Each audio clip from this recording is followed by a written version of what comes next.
और बच्चों, आप लोग कैसे हैं? आज मैं एक बहुत ही महत्वपूर्ण टॉपिक लेकर आपके सामने आया हूं, जिसका नाम है चार्ज, जिसे हिंदी में हम आवेश कहते हैं। इलेक्ट्रिसिटी का एक महत्वपूर्ण जो है पार्ट है, और फिजिक्स में इलेक्ट्रिसिटी हम जानते हैं कि एक महत्वपूर्ण अंग है। फिजिक्स में इलेक्ट्रिसिटी पढ़ने के पहले हमको चार्ज जानने की बहुत ही आवश्यकता है। आइए हम जानते हैं कि हाइपोथेसिस ऑफ इलेक्ट्रिक चार्ज, विद्युत आवेश की परिकल्पना। आइए हम आज विद्युत आवेश की परिकल्पना करते हैं, विद्युत आवेश के बारे में जानते हैं कि विद्युत आवेश होता क्या है।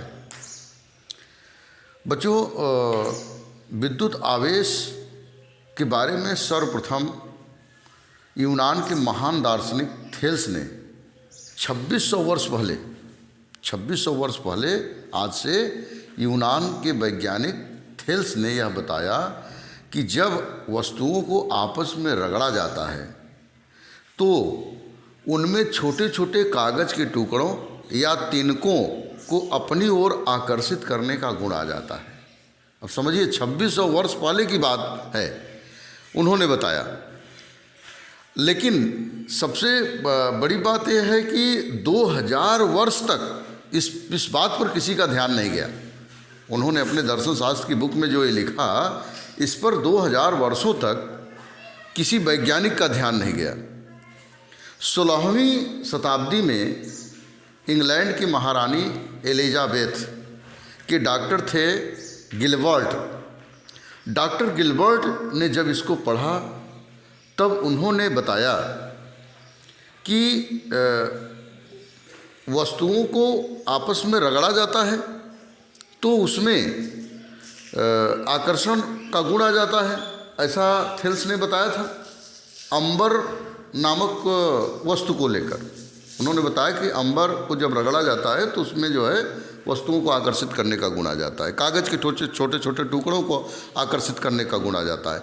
तो गिलबर्ट ने कहा, नहीं, केवल अंबर में ही नहीं बल्कि गंधक, शीशा और एबोनाइट और चमड़ा इत्यादि को भी रगड़ने पर वस्तुओं को में आकर्षण उत्पन्न हो जाता है।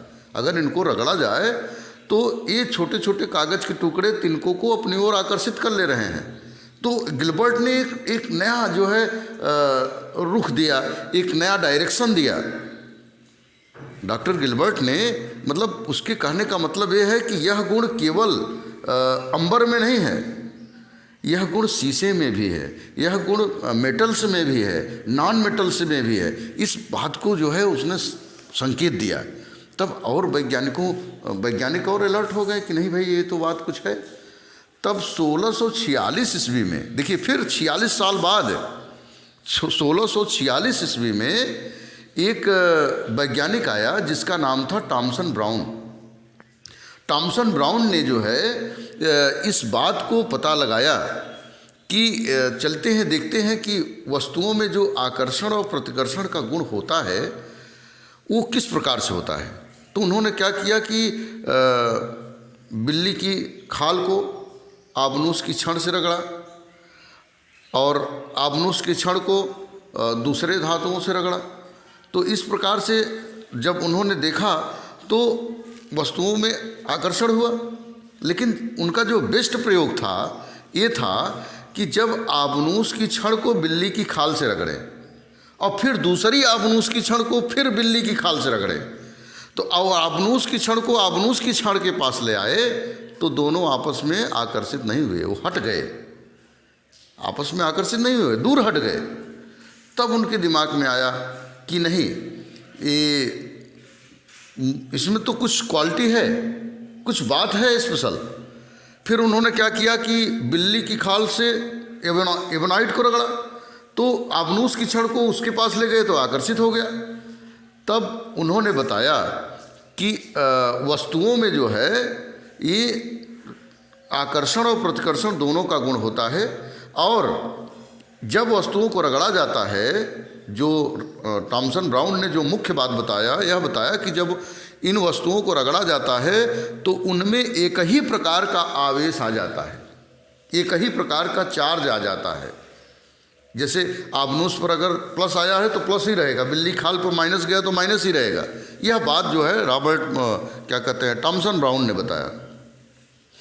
और इस बात को की परिकल्पना करते करते कि आकर्षण और प्रतिकर्षण प्लस और माइनस एक पर हो जाता है, माइनस एक पर हो जाता है, प्लस एक पर हो जाता है, इस बात का अध्ययन बेंजामिन फ्रैंकलिन ने किया।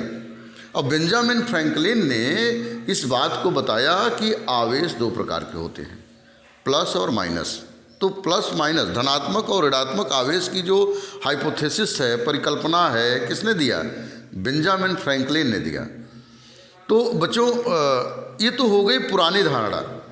नई धारणा के अनुसार जो हाइपोथेसिस ऑफ इलेक्ट्रिक चार्ज है, नई धारणा के अनुसार विद्युत आवेश की जो परिकल्पना है, वह यह परिकल्पना हुई कि सभी पदार्थ छोटे छोटे कणों से मिलकर बने हैं, सभी पदार्थ छोटे छोटे कणों से मिलकर बने हैं।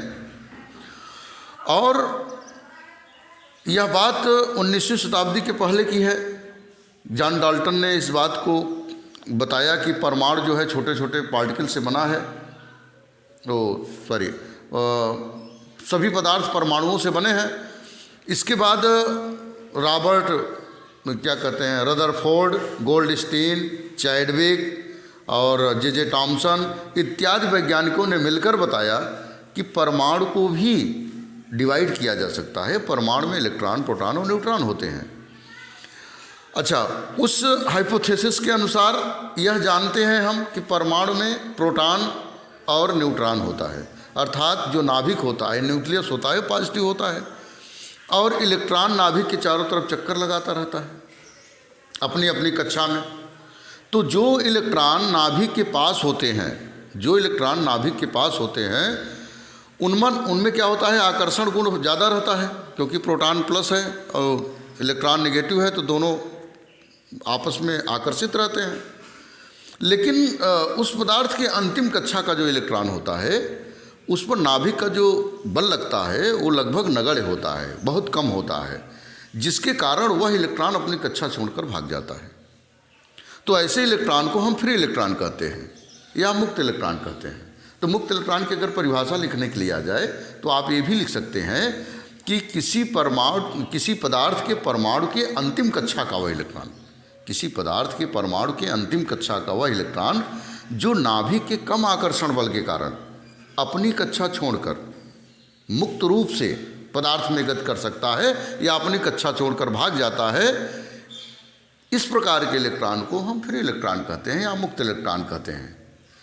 तो मुक्त इलेक्ट्रॉन क्या होते हैं कि जब कक्षा छोड़कर भाग जाते हैं तो नंबर ऑफ प्रोटॉन की संख्या बढ़ जाती है, प्रोटॉनों की संख्या बढ़ जाती है, और जब मुक्त इलेक्ट्रॉन अधिक मात्रा में हो जाते हैं तो नंबर ऑफ प्रोटॉन की संख्या घट जाती है और इलेक्ट्रॉन की संख्या बढ़ जाती है।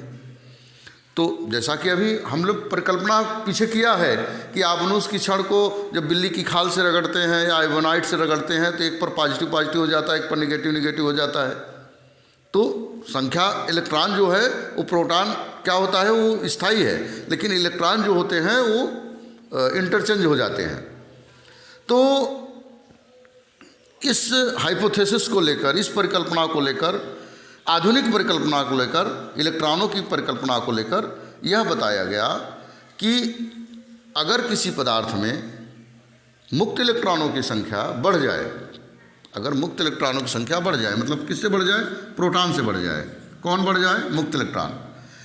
तो वहाँ पर क्या होता है, वहाँ पर निगेटिव चार्ज हो जाता है, निगेटिव चार्ज हो जाता है। और अगर प्रोटॉनों की संख्या क्या हो जाए, ज़्यादा हो जाए, किससे, इलेक्ट्रॉनों से, तो वहाँ पॉजिटिव चार्ज हो जाता है, पॉजिटिव चार्ज हो जाता है। तो पदार्थ में इलेक्ट्रॉन मुक्त रूप से गति करते हैं, ऐसे इलेक्ट्रॉनों को हम क्या कहते हैं, मुक्त इलेक्ट्रॉन कहते हैं, जो नाभिक के कम आकर्षण बल के कारण चलते हैं। यह घटना धातुओं में सबसे ज़्यादा होती है। मुक्त इलेक्ट्रॉनों की जो संख्या होती है धातुओं में बहुत अधिक होती है, और अधातुओं में, नॉन कंडक्टर में बहुत कम होता है। इतना कम होता है कि वो इलेक्ट्रिसिटी कंडक्ट नहीं कर पाते हैं। ऐसा नहीं कह रहा हूँ कि नहीं होता है, होता है, मतलब कि बहुत ही नगण्य होता है, जिससे वो इलेक्ट्रिसिटी का जो है प्रवाह नहीं कर पाते। और धातुओं में क्या होता है, मुक्त इलेक्ट्रॉनों की जो मात्रा होता है प्रचुर मात्रा में होते हैं। यही कारण है कि जो धातु होते हैं विद्युत के अच्छे चालक होते हैं, अच्छे कंडक्टर होते हैं। जैसे चांदी का तार वो सबसे गुड कंडक्टर माना जाता है क्योंकि उसमें फ्री इलेक्ट्रॉन सबसे अधिक पाए जाते हैं। कापर, आयरन, ये सब क्या है, ये गुड कंडक्टर हैं इलेक्ट्रिसिटी के। क्यों? क्योंकि इसमें मुक्त इलेक्ट्रॉनों की संख्या अधिक होती है। तो आपने देखा कि मुक्त इलेक्ट्रॉनों के आधार पर विद्युत का प्रवाह और आवेश की परिकल्पना, तो पुरानी धारणा जो 2600 वर्ष पहले की जो धारणा थी और अब की धारणा, दोनों जो है हमारे लिए बहुत महत्वपूर्ण है। आज हम आधुनिक धारणा पढ़ते हैं कि मुक्त इलेक्ट्रॉनों की अधिकता या कमी को हम आवेश कहते हैं। अगर आवेश की परिभाषा, अगर मैं कहूँ कि आवेश की परिभाषा क्या है, तो इससे यह मालूम होता है कि मुक्त इलेक्ट्रॉनों की अधिकता या कमी को हम क्या कहते हैं, आवेश कहते हैं। अगर मुक्त इलेक्ट्रॉनों की अधिकता हो जाए तो ऋणावेश और मुक्त इलेक्ट्रॉनों की कमी हो जाए तो धनावेश हो जाता है। तो आज मैंने आपको बताया आवेश की परिकल्पना। अब मैं अगला वीडियो फिर लेकर आऊँगा जो कि इलेक्ट्रिसिटी पर ही होगा। क्लास 12 के बच्चे जो है बिल्कुल इस बात को अच्छे से स्टडी करें और मेरी बात को बिल्कुल अच्छे से समझें। मैं क्लास 12 के नोट्स को बनवा रहा हूँ, फिजिक्स का नोट्स बनवा रहा हूँ। और अभी मैं आपको पढ़ाया विद्युत चुंबकीय प्रेरण, प्रत्यावर्ती धारा। आपको मालूम हुआ होगा, आप देखे होंगे कि इंटरमीडिएट का जो फिजिक्स का नोट्स होता है कितना आकर्षक होता है।